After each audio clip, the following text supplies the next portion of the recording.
qui peuvent se prendre pour le Napoléon, mais ils oublient juste que l'histoire est ainsi faite et on ne peut pas nous vaincre. Et c'est Ah, cet c'est là. épisode-là, justement, qui était sorti de son contexte et remis sur tous les médias en tant qu'une réponse à Macron. Alors que là, dans le contexte dans lequel ça a été dit, c'était justement pour souligner à toutes ces femmes leur héroïsme et leur C'est patrie. D'accord, donc ça a été complètement tiré de son contexte. Totalement, totalement, totalement. Voilà. Ouais. Et voilà comment on fait de la propagande, en fait. C'est une femme, une militaire également, un médecin militaire qui parle de son époux. Et c'est extrêmement émouvant. Elle était sur le front, pas trop loin de son époux, mais il se trouve que pendant un an, tout étant presque côte à côte et pas pu se voir pour des tas de raisons. Et que quand elle a pu le revoir, c'est au moment donc qu'elle a évacué son corps mort. Et elle dit que au bout d'un an, c'est comme ça qu'on s'est revus. C'est comme ça qu'on s'est rencontrés. Donc, Mhm. toute seule, elle est allée chercher le corps de son mari. Et elle dit, mais quand on la voit aussi petite, aussi fragile, quelle, enfin, quelle force et surtout le moral qu'il faut avoir pour justement d'aller chercher son mari. Il a demandé expressément à son commandant de la libérer et d'aller justement sous le front, là où son mari donc, était décédé, avec un autre régiment, et dire non, je vais le retrouver, je veux le ramener. Tu sais, souvent on parle de traumatisme de guerre et j'ai une amie qui est donc yougoslave, enfin, son frère a combattu pendant la guerre en Yougoslavie. Quand cette guerre a fini, il n'avait pas d'autre choix que d'aller combattre d'autre côté parce que c'est tout ce qu'il savait faire après cette guerre. Et en rentrant aujourd'hui à l'âge de 60 ans, donc dans le foyer, il se retrouve traumatisé à vie, sans famille, sans une construction quelconque. Il retrouve dans un pays qui, lui, il a vécu en paix et ils n'ont pas de place. Et comme m'a dit ma copine, mais de très, très nombreuses personnes de cet âge-là se suicident aujourd'hui parce qu'ils ne savent pas vivre. Son frère, par exemple, il n'arrive pas aujourd'hui de manger avec un couteau. Il faut lui couper la viande parce qu'il refuse de prendre le couteau dans ses mains. Donc, tu vois, le traumatisme, il peut rester extrêmement profond. Donc, Mais il y a les blessés aussi. oui, oui, oui, oui.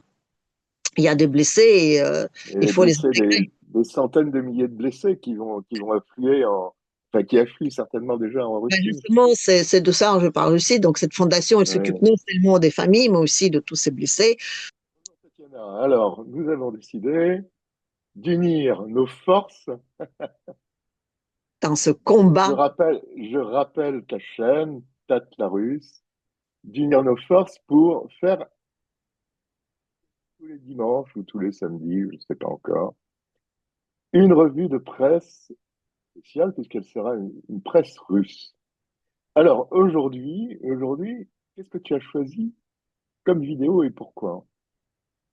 j'ai choisi deux vidéos qui sont extraits d'une seule réunion. Donc, la réunion de Fonds de défenseurs de la patrie. Donc, c'est une fondation qui s'occupe justement de la prise en charge des familles de soldats, des officiers morts sur le front, donc en Mhm. Ukraine, et des blessés. Enfin, bref, elle prend à sa charge tout ce qui est après la guerre. Voilà.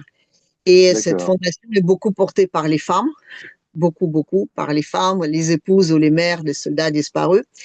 Et j'ai choisi d'en parler aujourd'hui parce que justement, c'est le 8 mars et en Russie, c'est la journée de la femme. Et j'insiste bien, de la femme et pas de ses droits. Parce que les femmes en Russie disent, voilà, on est égal à l'homme pendant toute l'année. Laissez-nous au moins une journée de se sentir femme, femme, femme. Voilà. Juste femme. Voilà. Donc c'est un peu différent par rapport donc le monde entier. C'est la journée où les femmes sont fragiles, sont femmes, sont délicieuses, sont voilà, ils sont couverts de fleurs, enfin, c'est pas, c'est la femme, voilà, c'est tout.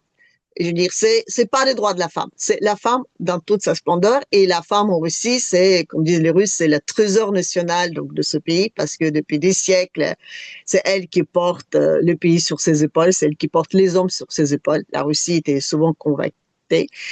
Et donc finalement, les femmes russes, elles n'avaient pas le choix, elles devaient être égales aux hommes. Et donc, le 8 mars, c'est la journée où il s'autorise de ne pas l'être. Et deuxième chose, Alors, oui, le deuxième point pour lequel j'ai choisi aussi ces deux vidéos, c'est parce que donc il y a un petit extrait qui circule beaucoup aujourd'hui sur le net en montrant Poutine, soi-disant répondant à Macron. Et ce petit extrait était justement sorti de son contexte. cette réunion, de son contexte, de cette réunion, et j'aimerais bien la remettre justement dans le contexte. Voilà. День, Владимир Владимирович. Я Жмыхова Ольга, сотрудник Фонда «Защитники Отечества», мать погибшего ефрейтора Шумакова Кирилла. Alors, qu'est-ce que c'est? C'est une Ben, réunion. Hein. c'est une réunion justement, comme je dis, de fonds de défenseurs de la patrie, de ces femmes, de Mhm. ces bénévoles qui s'occupent de cette fondation, de l'intégration et d'aide aux familles donc des soldats disparus. Et Ouais, c'est donc chacune femme quand il donc intervient pendant cette réunion, avant toute chose, elle raconte son histoire et c'est toujours très ouais. émouvant.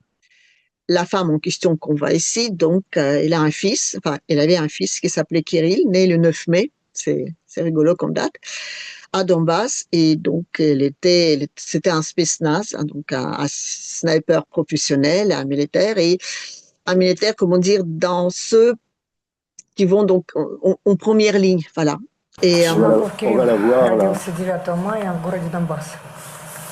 Alors, Он был кандидатом в мастера спорта. c'est elle? voilà, c'est cette femme-là, et donc, elle parle de son fils. Et la dernière fois où elle a pu lui parler, c'était justement le 8 mars. C'est pour ça aussi que j'ai donc choisi cette vidéo. Son fils l'appelait du front pour le fêter la bonne fête, la fête de femmes. Et 20 jours après, il est décédé. Donc, elle a appris qu'il est mort, mais elle savait rien de cette mort. Elle savait absolument pas ce que s'est passé et il fallait attendre un an pour que un de ses camarades, exactement le même jour, donc le 8 mars, s'appelait et la fêtait donc la bonne fête de femme et lui a raconté ce qui s'est passé avec son fils. Et son histoire est assez émouvante. Donc, donc un régiment qui était en première ligne et il fallait choisir des volontaires pour qu'ils puissent aller sur la hauteur, de prendre tout le feu de l'ennemi et de cette façon de montrer, donc de faire dévoiler la position de l'ennemi. On a laissé 3 jours aux soldats de se porter volontaire, 3 jours de réflexion. Son fils s'est porté volontaire avec 2 autres amis. Il savait exactement que c'était qu'il n'y avait pas de retour après cette mission, mais ils sont allés justement pour aider à son régiment et ils ne sont pas rentrés. Et le garçon qui a appelé et qui a raconté à sa mère cette histoire, elle a dit aussi qu'il lui a récupéré le casque avec le nom de son fils. Et cette femme dit que c'était le plus beau cadeau qu'on a pu lui faire ce jour-là. Et, Кадровый военный. C'est le drame de la guerre en Ukraine. et non, c'est la drame de toutes les guerres. Donc, Bon, on va regarder la Профессиональный vidéo. снайпер разведки Alors, ГРУ euh, 76-й дивизии. Второй отдельный отряд специальных предприятий. donc voilà, elle vient de poser la question justement, on va dire, concernant les autres familles. mhm. Et la réponse de président Poutine est assez intéressante parce que visiblement, elle est très émue. Et avant de répondre à la question, il lui parle de son fils.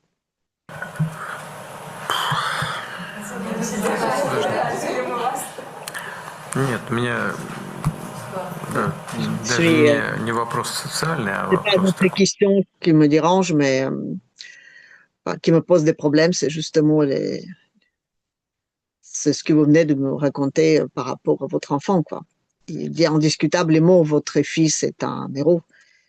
La patrie, ça reste toujours quelque chose pour lequel on est prêt à sacrifier nos vies. C'est comme ça depuis des siècles et des siècles. Et par exemple, en concernant les Napoléon, il dit oui, effectivement, aujourd'hui, il y a encore des gens qui pensent qui peuvent se prendre pour le Napoléon, mais ils oublient juste que l'histoire est ainsi faite et on ne peut pas nous vaincre.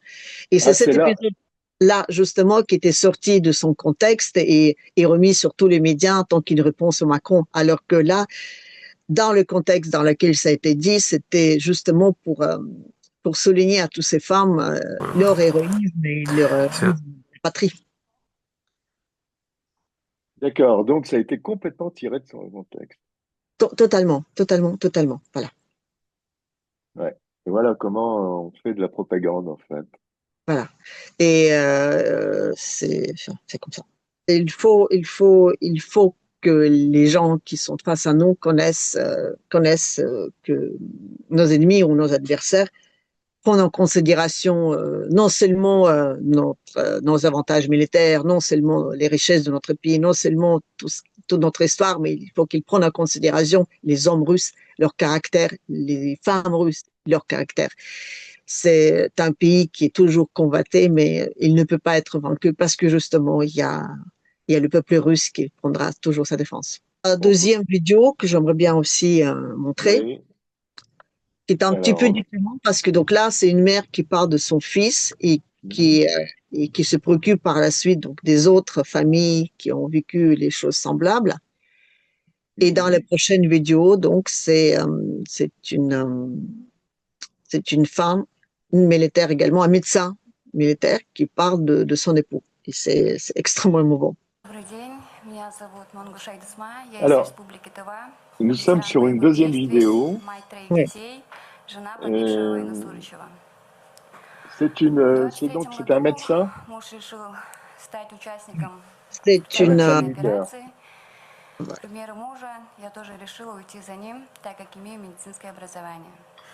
donc son mari est parti sur le front. Elle a suivi plus de temps après parce que comme elle est médecin, donc elle allait sur le front, mais en tant que médecin. Elle dit donc qu'elle est épouse d'un militaire disparu et une mère de 3 enfants. Donc elle a 3 enfants de 5, de 9 et 11 ans. Et elle était sur le front, pas trop loin de son époux, mais il se trouve que pendant un an, tout étant presque côte à côte et pas pu se voir pour des tas de raisons. Et que quand elle a pu le revoir, c'est au moment donc qu'elle a évacué son corps mort. Et elle dit que au bout d'un an, c'est comme ça qu'on s'est revus, c'est comme ça qu'on s'est rencontrés, enfin, c'est comme ça qu'on est rentrés tous les C'est deux à la maison. retrouvé. Voilà, c'est comme ça qu'on est rentrés tous les deux à la maison. Et dit voilà, j'ai accompli mon travail de médecin militaire et aujourd'hui, je dois faire mon métier de mère et d'élever mes enfants dans la mémoire de leur père. Mais ce qui est intéressant par la suite, donc elle raconte cette histoire et elle le raconte avec beaucoup de dignité, en expliquant justement que, oui, voilà, je dirais, euh, celle qui a évacué le corps de son mari. Ce qui est intéressant, c'est qu'une fois qu'elle a fini, il y a une autre femme donc qui intervient et qui dit, mais il y a une chose qu'elle vous a pas dit, c'est que au moment où elle a sorti le corps de son mari, au moment où elle a évacué, elle était la seule. Elle était seule qui l'a fait. C'est impressionnant, voilà. Et à cela, Poutine répond que oui, c'est une histoire très impressionnante, mais ce qu'il faut, c'est que les histoires de ce type soient connues, qu'on les reprend dans les livres, dans les films, dans les histoires, parce que c'est des petits détails comme ça. Une femme toute fragile, il y a c'est ça quand je dis les femmes russes, ils portent leurs hommes dans tous les sens, ils le portent. Voilà, je veux dire, toute seule d'aller sur le front, de récupérer l'homme qu'elle aime, c'est, il faut beaucoup de courage, il faut beaucoup d'abnégation et beaucoup d'amour. Voilà. Et aujourd'hui, donc, elle dit qu'il reste avec ses 3 enfants et les autres femmes ils ont dit qu'ils avaient beaucoup de mal de la maintenir et de la retenir sur place parce que la seule chose qu'ils voulaient, c'est retourner sur le front parce que la vie en paix comme ça, c'est pas évident de réapprendre à vivre. Voilà. En fait, ce sont des histoires qui racontent le drame de cette guerre d'Ukraine en Russie, et puis c'est la même chose en Ukraine, certainement. C'est C'est le la même. drame de la guerre en général, je Oui, mais trouve. après, tu vois, moi, j'étais jeune quand il y avait la guerre d'Afghanistan. Et je me rappelle le séquelles que cette guerre a resté, a gardé dans le peuple, C'était laquelle, la première ou la deuxième? la première. Et j'ai vu les camarades rentrer ou devenant fous ou morts ou handicapés. Et c'était pas simple à vivre. C'était pas simple à vivre aussi pour nous qui n'ont pas connu la guerre parce qu'on avait du mal à trouver notre place par rapport à eux et ils étaient complètement exclus. Et aujourd'hui, par exemple, avec cette fondation de défenseurs de la patrie, voilà, comme disent les Russes, c'est bien de gagner une guerre, mais il faut aussi réussir la paix. Et il faut absolument que tous ces soldats, on prend en charge leur traumatisme, on prend en Leur charge les stress, ouais. traumatismes de la famille, les traumatismes post-stress. Donc, il faut absolument qu'il y a toute une organisation, on va dire, post-guerre soit mise en place. Et je ne sais pas jusqu'à quelle limite ce sont des choses qui sont faites en Ukraine. C'est des gens aussi qu'il faudra apprendre par la suite, effectivement. Bien Ben, sûr. et même quand c'est le même peuple, parce que les Ukrainiens et les Russes aujourd'hui qui se battent, Mm. c'est le même Oui, peuple. oui. Quand on est dans cette horreur, c'est très difficile de rapprendre par la suite de vivre ensemble. Bon, les Tchétchènes et les Russes, ils l'ont arrivé à le faire aujourd'hui. Il y a beaucoup de Tchétchènes qui combattent pour la Russie, donc on peut dire que forcément, ça va peut-être, je veux dire, Oui, ça va. mais Tatiana, ce sont des Tchétchènes qui ont toujours combattu auprès de la Russie, qui sont là. C'est pas des Tchétchènes qui étaient de l'autre côté. Euh, Oui, non, non, non, non, non, non, non, non, c'est des Tchétchènes de l'autre côté qui se combattent aujourd'hui du côté russe. Donc la Russie a réussi à réintégrer ces combattants tchétchènes mhm. dans le sein de son pays. Donc ce travail a été fait. Aujourd'hui, je ne sais pas comment ça va se faire avec les Ukrainiens, mais quoi qu'il en soit, tu sais, souvent on parle de traumatisme de guerre et j'ai une amie qui est donc yougoslave. Enfin, son frère a combattu pendant la guerre en Yougoslavie. Quand cette guerre a fini, ben, il n'avait pas d'autre choix que d'aller combattre d'autre côté parce que c'est tout ce qu'il savait faire après cette guerre. Et en rentrant aujourd'hui à l'âge de 60 ans, donc dans le foyer, il se retrouve traumatisé à vie, sans famille, sans une construction quelconque. Il retrouve dans un pays qui, lui, il a vécu en paix et ils n'ont pas de place. Et comme m'a dit ma copine, mais de très, très nombreuses personnes de cet âge-là se suicident aujourd'hui parce qu'ils ne savent pas vivre.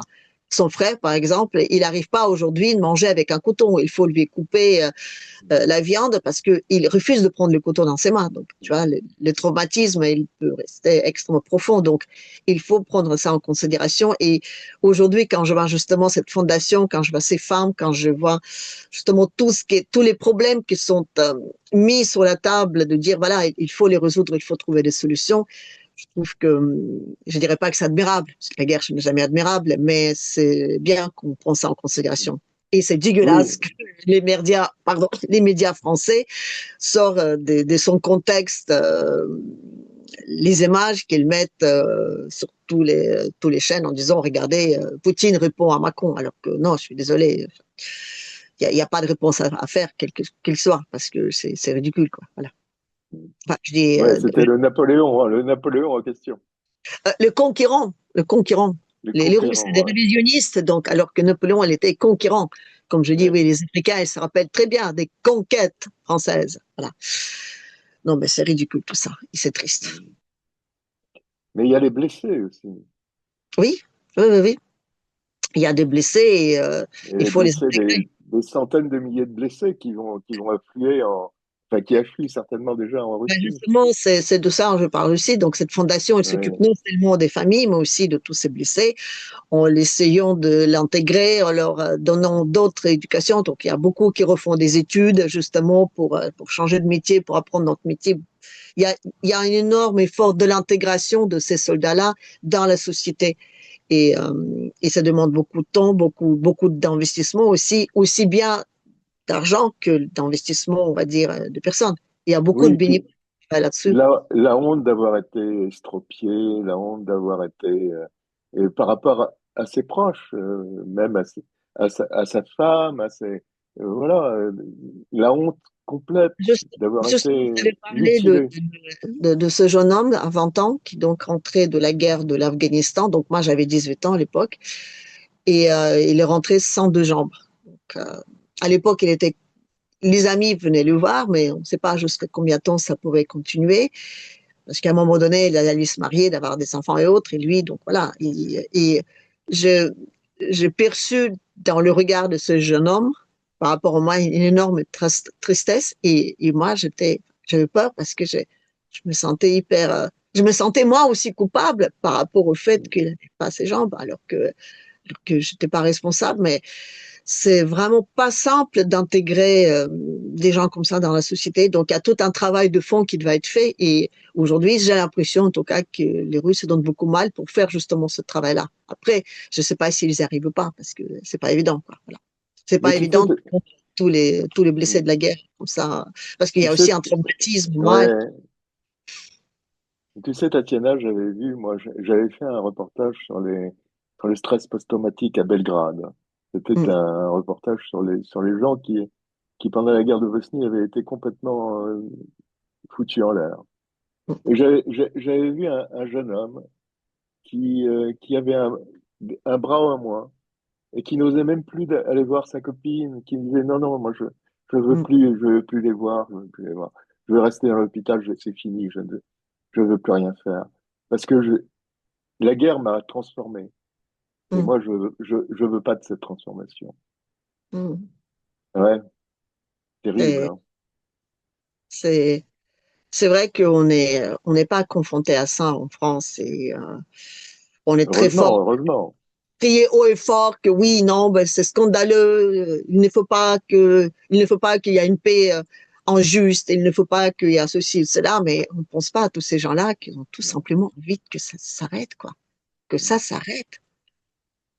Et de quel droit aujourd'hui des êtres, des hommes politiques qui n'ont rien à voir avec cette affaire peuvent décider pour les Ukrainiens ce qu'ils souhaitent ou pas, en leur demandant absolument pas leur avis. Enfin, on ne demande déjà pas l'avis des Français, mais bon, c'est une autre question. Merci beaucoup, Tatiana, pour cette petite revue de presse, donc qui va être hebdomadaire. On va Merci essayer beaucoup. de On va s'attacher à le essayer. faire. Voilà. Merci beaucoup à toi, Philippe, de me permettre de partager justement Mais non, aussi cette version des choses. Voilà. merci beaucoup, Tot. Et alors, je Merci. rappelle ta chaîne, la Russe, sur YouTube. Merci. À la prochaine. Au revoir, Tatiana.